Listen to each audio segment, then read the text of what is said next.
පහුගිය දවස්වල තිබුණු පොඩි පොඩි වැඩත් එක්ක අගෝස්තු මාස ග්‍රොසරි shopping වීඩියෝ එක ඔන්න අද තමයි මට ඔයාලට අරගෙන එන්න පුළුවන් වුණේ. ඉතින් මේ මාසේ පොඩ්ඩක් අපිට කලබලකාරී මාසයක් නිසා ග්‍රොසරි shopping කරන්න ගිහින් පොඩි පොඩි මිස්ටේක් එහෙමත් වුණා. ඉතින් මං ඒවා ඉස්සරහට ඔයාලට කියන්නම්. අපි දැන් බලමු මම මේ මාසෙට මොනවද ගෙනහලා තියෙන්නේ කියලා.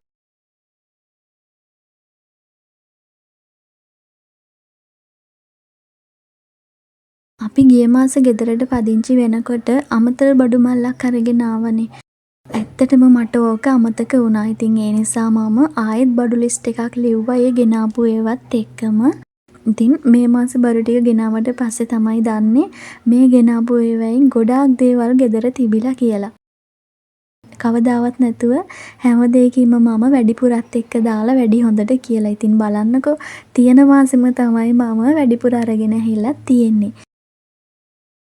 සීනි, පරිප්පු, පොල් තෙල් මේ හැම දෙයක්ම ගෙදර තියෙන දේවල් තමයි මේ ගෙනහල්ලා තියෙන්නේ. දැන් ඉතින් කරන්න දෙයක් නැහැ ගෙනහල්ලා ඉවරනේ. දැන් මේ දේවල් මම ලබන මාසෙට ආයෙත් අරගෙන එන්නේ නැහැ. ඒ නිසාම අපි හිතුවා වෙනසකටත් එක්ක ලබන මාසේ කීල්ස් එකෙන් බඩු ගන්නවා කියලා. අපි ලෝයල්ටි කාඩ් එකකුත් හදාගෙන ආවා. ඉතින් ඇත්තටම බලනකොට ඒකේ සමහර දේවල් වල නම් මිල ගණන් ගොඩාක් අඩුවට තියෙනවා. අපි දැන් මේ මාසේ ගිහින් අරගෙන බලමු. දැන් අපි එක දිගටම ගන්න එකම ෂොප් එකක ඉන්නේ. වෙනසකටත් එක්ක තමයි කීල්ස් එකෙන් ගිහින් ගන්න හිතුවේ. ලබන මාසේ මම ග්‍රොසරි shopping වීඩියෝ එක ඔයාලට අරගෙන එනකොට කියන්නම්. අපි දැන් මේ ගන්න විදිය අපිට ලාභයිද එහෙම නැත්නම් කීල්ස් එකෙන් ගන්න එක අපිට වාසියක් තියනවද කියලා.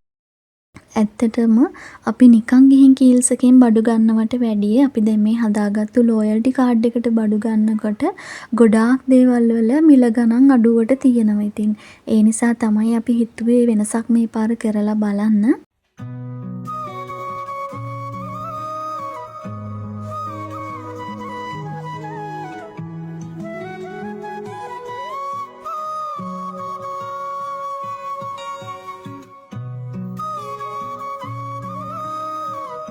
ඔය ඉතින් බලන්නකෝ වෙනදට ගේනවටත් වැඩිය බඩු ප්‍රමාණයක් මම මේ මාසේ ගෙනහල්ලා තියෙනවා.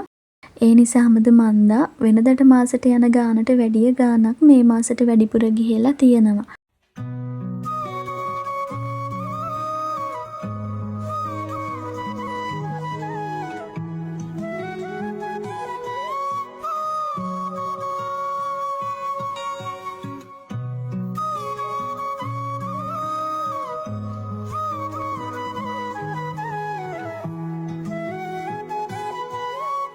අද මම ඔයාලට මේවයි මිල ගණන් එහෙමනම් කියන්නේ නැහැ. මොකද ඉතින් සාමාන්‍යයෙන් අපි මාසෙට ගේන දේවල්ම තමයි ඉතින් කොහොමත් අරගෙන එන්නේ. ඒ නිසා අමුතුවෙන් මිල ගණන් කියන්න ගියේ නැහැ. පොඩි පොඩි දේවල් ටිකක් විතරයි මේ පාර අපි වැඩිපුර ගෙනහල්ලා තියෙන්නේ.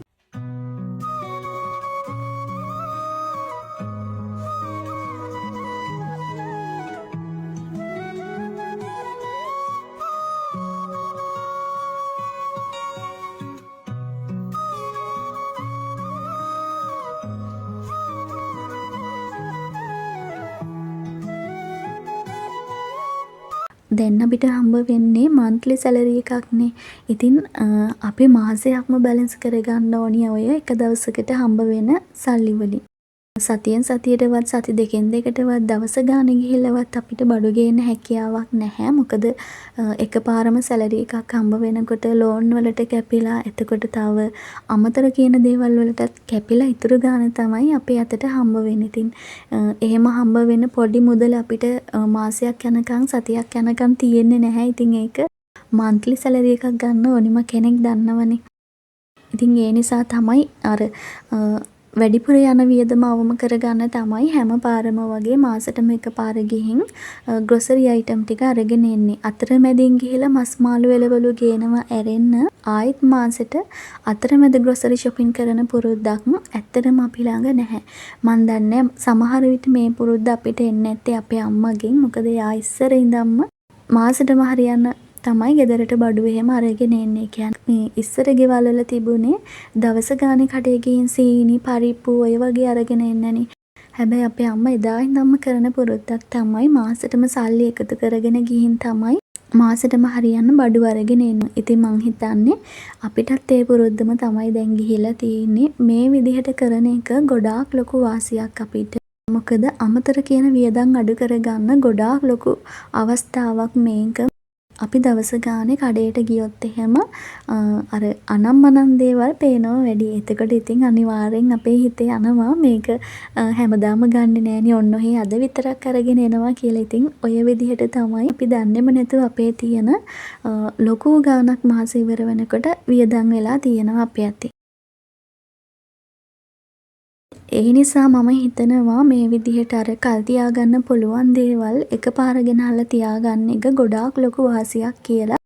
අනිත් එක තමයි මෙහෙම එකපාර බඩු ගේනකොට අපිට අර සාමාන්‍යයෙන් 1500 2000ක් විතර මේ බඩු ටිකෙන් උනත් අඩු කරගන්න පුළුවන්.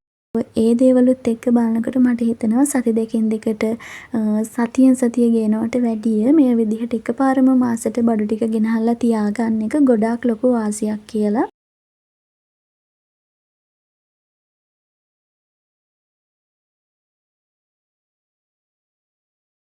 ඇත්තටම අපි ගේන්න ඕනි අත්‍යවශ්‍යම දේවල් ටික විතරයි වැඩිපුර අරගෙන එන්නේ.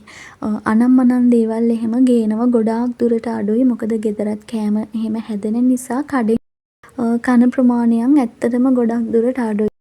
ඉස්සර නම් මේ විදිහට නෙමෙයි අපි ගොඩාක් දේවල් ඔය සතියන්තයට එහෙම ගෙනහලා කනවා. හැබැයි ඉතින් ඒ දේවල් ඔක්කොම අවම වුණා. දැන් අපිට තියෙන ආර්ථිකෙත් එක්ක ඒ විදිහට කරන්න පුළුවන් කමක් නෑ. දැන් අපි ලෝන් දාලා තියෙන. එතකොට ඒවට කැපෙනවා. ඒවත් එක්ක බලනකොට අපිට අර ඉතුරු වෙන ගාන තමයි මේ විදිහට මාසයක් යනකම් බැලන්ස් කරලා මේ විදිහට බඩු ටික අරගෙන එන්නේ. ගොඩක් අය කියන කතාවක් තමයි අපිට දැන් මාසෙට සැලරි එකක් හම්බුනාට අනිත් අයට ඔය දවසට සැලරි එකක් හම්බ වෙන අයට මේ විදිහට එකපාර බඩු අරගෙන එන්න බෑ කියලා කියන කතාව ගොඩාක් අයට තියෙනවා. සාමාන්‍යයෙන් මාසෙට සැලරි එකක් ගන්න කෙනෙක්ට වැඩිය දවසේ පඩියක් ගන්න කෙනෙක්ට හම්බ වෙන ගාණ වැඩි. ඒක දැනෙන්නේ නැත්තේ අපි මාසෙට එකපාරක් ගන්න නිසා. හැබැයි ඉතින් දවසේ පඩියක් ගන්න කෙනෙක්ට සාමාන්‍යයෙන් අවම රුපියල් 2000ක් 2500ක්වත් දවසකට හම්බ වෙනවා. එහෙම බලනකොට අපිට වැඩිය හොඳ සැලරි එකක් එයාලට ගන්න පුළුවන්. ඇත්තටම හිතුවොත් කොහොම හරි මොනවා හරි කරලා ඒ දේවල් මැනේජ් කරගන්න පුළුවන් අපිටත් වැඩිය හොඳ. ඇත්තටම අපිට මොනවා හරි දෙයක් හිතුනොත් ඒ දේ කොහොම හරි කරලා නවත්තන්න පුළුවන් මුදල් ගැන විනයක් තියාගෙන ගියොත්. ඉතින් සාමාන්‍යයෙන් මට නම් ඒක හොඳටම තියෙනවා.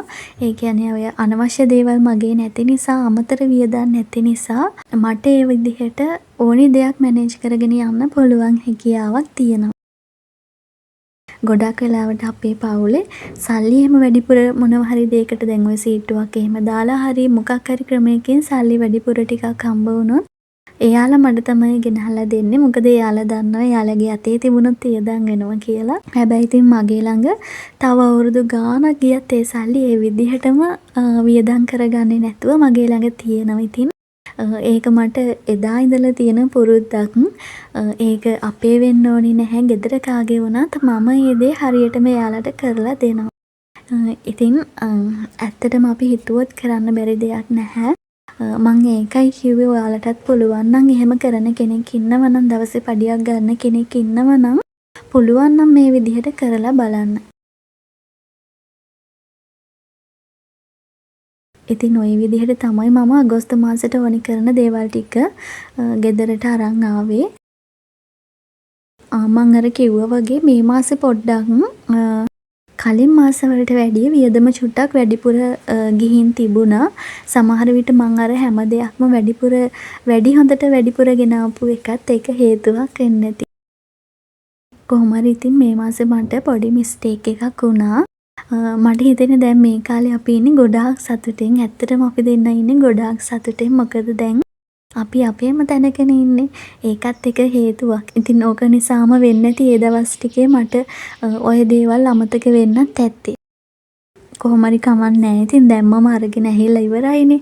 අනිත් එක තමයි ඒ ගෙනාවෙත් සාමාන්‍ය මාස දෙකක් විතර තියාගන්න පුළුවන් දේවල් නිසා ඒකෙන් කිසිම ප්‍රශ්නයක් වෙන්නේ නැහැ. ලබන මාස ඉවර වෙනකන් දැන් මම මේ මාසේ ගෙනාපුවා කොහොම හරි මැනේජ් කරගෙන යනවා. මම අර කිව්වත් වගේ ලබන මාසෙට අපි කීල්ස් එකෙන් තමයි බඩු ගන්න හිතාගෙන ඉන්නේ. ඒ කියන්නේ ලොකු බඩු ප්‍රමාණයක් නැති නිසා තමයි අපි කීල්ස් එකෙන් ගන්න හිතුවේ. අර වෙනසක් තියෙන්නත් ඕනිනේ. දැන් අපි අවුරුදු ගාණක් තිස්සේ එකම ෂොප් වලින්මනේ බඩු ගන්නෙ.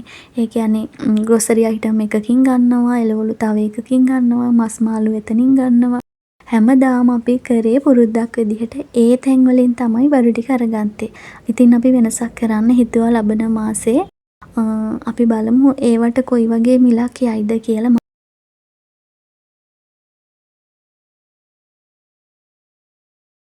ඔහොම තමයි මේ මාසෙට අපි ගෙදරට ඕනි කරන බඩු ටික අරගෙන ආවේ. ආයෙත් මම ඔයාලට වීඩියෝ එකක් අරගෙන එනකන් එතකන් ගිහින් එන්නම්. ඔයාලා හැමෝටම බුදු සරණයි.